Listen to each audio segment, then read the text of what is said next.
Chairman, ladies and gentlemen. Thank you for having me here today. It's been a real honour. Unlike some of the ministers before me and that are going to talk after me, I probably need a little bit of a dummy sheet to get me through in some dot points. But just to fill you in a bit about what we do, we grow barramundi, tropical fish, normally not grown in New South Wales. But we do that with the aid of using solar energy as our heater. We take things a couple of steps further. We reuse the wastewater to grow hydroponic vegetables. And to top it all off, we have an on-site restaurant called Kookaburra, aptly named, I suppose, as it's not the Quay in Kookaburra, so we don't do the feathered variety.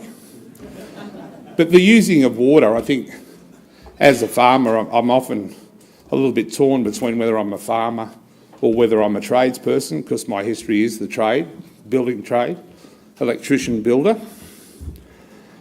Taking the food from paddock to plate, I think, has been a real good thing for us to do, to have one-on-one with our customers and the consumers. But as a tradesman based originally in Sydney, I have a lot of unusual sort of evenings, if you like, with dinner, and one of the things I'd probably like to talk about would be the unusual things when I go to dinner. I see my wife sit there often when we go to dinner. I'm thinking she's just sitting there waiting or hoping that no one asks me what I do. Because as soon as she does ask what I do, suddenly it's not about, well, how many children you have or normal conversation that you might have with new people. It's about how many barramundi do you have? How do you do that? Where do you grow that? What got you into that? And I suppose today maybe is a bit about, well, what got me into that. Hearing Barnaby talk before about the need by 2050. Back in 1997, my trade background, I used to do kitchens and bathroom renovations. So in doing that, I did work for marine biologists. We got talking about the sea stocks, how the sea stocks are in decline. If we wanted fish for the future, we'd have to grow them. And to me, that all made sense. But, well, how do you do that? So talking to friends, family and fools, as they say, I suppose we ended up with $700,000 worth of promises back in 1997 to start what we do today, growing fish in tanks. And we just thought it was going to be easy. Set up your tanks, chuck your food in, count your $10 notes at the end of the day. But reality is it's been a really hard road doing what we do. I mean, most people would probably be a bit surprised to hear that when we look at what we do, barramundi, everyone assumes it's Australian product. We import 70% of our barramundi into Australia. So, how do we compete with that imported product is really difficult.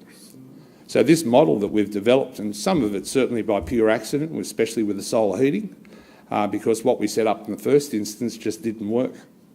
So trying to correct that, we half covered our shed, and all of a sudden everything was not lovely and warm. So we've developed that into this building that just uses the sun and solar energy, double skin plastic, allows the heat through. We're able to grow a tropical fish this far south. And we're the largest producer of barramundi in New South Wales, and have been for many years, but we're not massive producers. But what we have got is this model. We've got that right. I think, as I say to people, I started 19 years ago with a whole head of hair. So this is what aquaculture does to you after 19 years. But I suppose our main challenge is, we're growing fish, and it's certainly different to a lot of other farming practices. But the fundamentals are the same. Our problems are still market price, competition, and increasing cost of production. One thing I've been trying to sort of rattle a few cages, and hopefully we've got a few ministers here today. We as farmers, we are entitled to, and we get a diesel rebate for being food producers.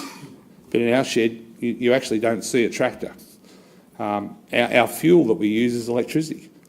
And when I look at my history, the background, some of the farming, and everyone's different in what they farm, but a lot of products are being farmed today, and to meet that need moving forward, it's got to be controlled methods. And, we've got tomatoes, cucumbers, capsicums, all being grown now in controlled methods, and the use of water in those methods is certainly a lot less as well. So we're able to produce more food with less water. but also we're able to get better crops and more productive crops. I don't think it matters where you go in the world today. Certainly farming is getting a harder trade. Young people are not wanting to be farmers anymore, so I think it needs to be more attractive for them. I think the other day on news, the two areas that were increasing in jobs were accountancy and lawyers. Surprise, surprise, eh? And the two decreasing were sales and retail, if you like, and farming. So they were the two sectors that seem to be losing a few people, even though we might be increasing, our technology is getting better. The importance, I suppose, in controlling that environment for us, with what you're seeing here, it's really important that we rely so greatly on electricity. And I say again, for most other farmers, if the power went out, it's not, you guys mightn't even know the power's gone out. If you're out in the paddock, you mightn't even be aware the power's gone off. For us, we've got 1 hour. If the power goes off for us, 1 hour, and we'd be losing all our stock.